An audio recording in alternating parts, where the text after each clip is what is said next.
ব্যবসা প্রতিষ্ঠান বাংলাদেশে আছে, আজ বিভিন্ন গার্মেন্টস থেকে মেয়েদের কান্নার আওয়াজ আছে।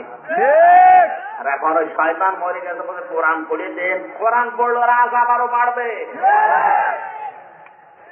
কত সরকারি প্রতিষ্ঠানের দিকে তাকান, আজ এক একটা সিট পাওয়ার জন্য অনেক মহিলারা নিজেদের ইজ্জত বিক্রি করে দিচ্ছে। ওখানে যদি কোরআন থাকতো, ওখানে মেয়েদের কান্নার আওয়াজ আসতো না। বাবার বয়সী লোক আছে, যেন আমি নিচে নামতে পারলাম না। এইটাই চলছে পৃথিবীতে এখন। এই কথা বলেন না কেন? কোরআন যেখানে যেখানে যাওয়া দরকার ওখানে যেতে দিন না। খালি মানুষ মরেই গেছে কোরআন পড়ে। আল্লাহর নিদর্শন, আল্লাহর এই আয়াত। এই নিদর্শন কার? এই আয়াতগুলোকে আমার বানানো। আল্লাহর নিদর্শন, আল্লাহর আয়াত। যেখানে ইচ্ছা যাবে, কেউ বাধা দিতে পারবে না।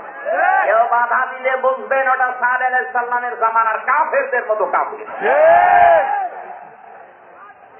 আযাব আসতেছে, কোরআনের বিরুদ্ধে যারা অবস্থান নিয়েছে আযাব আসছে। আমি তো আমার এই ছোট্ট চোখে যা দেখলাম, এ দেখে যারা সত্যি ডাইরেক্ট ইনডাইরেক্ট কোরআনের বিরুদ্ধে অবস্থান নিল, হয়তো কেউ ডাইরেক্ট নিয়েছে, কেউ ইনডাইরেক্ট। আপনি তাকান তাদের জীবনের দিকে। এ মানুষগুলোর শেষ বয়সে তাদের ছেলে মেয়ে বউ বেটার বউ সব মুখে লাফি দিয়ে দাঁড়িয়ে, অথচ বিশাল দাপট ছিল দুনিয়া। আপনি আর কয় টাকার মালিক এখন? আবু জেহেল ওই সময় প্রেসিডেন্ট ছিল। কোরআনের বিপক্ষে অবস্থান নেওয়ার কারণে আল্লাহ তাকে যৌন অক্ষম করে দিয়েছিলেন। বউ ছিল ওর, কিন্তু কাজ করছিল। ওর স্ত্রীর নাম হচ্ছে নাকেরা। নাম কি? নাকেরা মানে অনির্দিষ্ট, নিজে কাজ করতে পারছ না।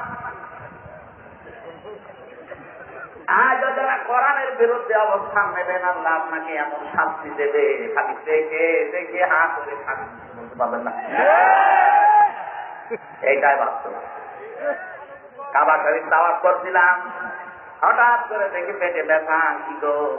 এক পুলিশকে জিজ্ঞাসা করলাম, ভাই এতক্ষণ তো ভালোই ছিলাম, এখন আমার পেটে ব্যথা করছে, কি জায়গার দোষ? পুলিশ আমার বলছে, হাজি ওর হজ্জা যায় না বিলাসকা।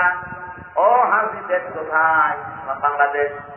ও আপনি জানেন না এটা কোন জায়গা? না তো। আবু জেহেলের বাড়ি। আপনি এখনো পায়খানা না করে দাঁড়িয়ে আছেন? তাড়াতাড়ি করেন। পায়খানা করে দেখি সত্যি আমার পেটের ব্যথা ভালো হয়ে গেছে। আল্লাহ আমাকে বোঝাতে চাই, হামজা এত টাকা পয়সা খরচ করে দেয় বাংলাদেশ থেকে আসবে এখানে, আর তারা মুখে পায়খানা না করে চলে যাবো, তাড়াতাড়ি করো। দেখেন তো, দেখেন প্রেসিডেন্ট কত দামি জায়গা, তার কাবার পাশে ওর বাড়ি। অথচ জায়গাটাকে আল্লাহ এত নিকৃষ্ট বানিয়ে দিয়েছে, তামাম দুনিয়ার মানুষেরা এখন যায় ওই জায়গাতে পায়খানা না করে যেতে চায় না। কোরআনের বিরুদ্ধে আমি ডাইরেক্ট বলছি, যারা অবস্থান নিয়েছে, কেউ ডাইরেক্ট নিয়েছে, কেউ ইনডাইরেক্ট নিয়েছে। আপনাকে আল্লাহ ছাড়বে না, আপনার বাড়ি পর্যন্ত নিকৃষ্ট, এমনকি আপনার নাম দুনিয়ায় রাখবে না। আপনার নাম আর কত সুন্দর, আপনার পেটে ইয়াসিদের নামটা সুন্দর না? অনেক সুন্দর।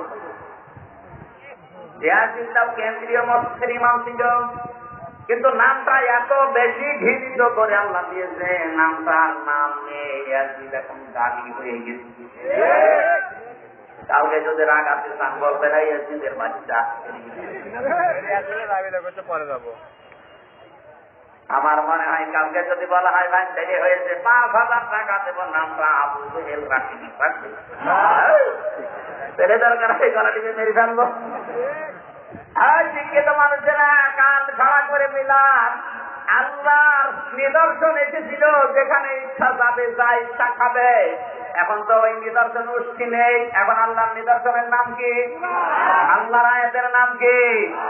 এইটাই শিক্ষা আজকের মাহফিলের। যেখানে ইচ্ছা যাবে, যেখানে ইচ্ছা খাবে, যা ইচ্ছা করবে, কেউ বাধা দিতে পারবে না। বাধা দিলে খবর আছে। এখানে প্রায় 9টা জাতির কথা আছে, সবাইকে আল্লাহ ধ্বংস করেছে খালি সীমা লঙ্ঘন করার কারণে। আল্লাহ এমনিতে কিছু পাঠান না, পাঠানোর পরে যদি না মানে তখন আর পারেন না। আল্লাহ তো পাঠিয়েই দিয়েছে, 1,500 বছর আগে পাঠিয়ে দিয়েছে, কিয়ামত পর্যন্ত এটা থাকবে। এখন যদি কেউ বেঈমানি করেন, না বোঝার ভান করে থাকেন, আরে ভাই আমরা তো কোরআনের মালিক না, কোরআনের মালিক এই লোকটা না, কোরআনের মালিক কে বলেন? এই জমিনের মালিক কে? আমরা তো কামলা, কামলা বলতে এতে কাজ করে খাচ্ছে মাঠে ঘাটে।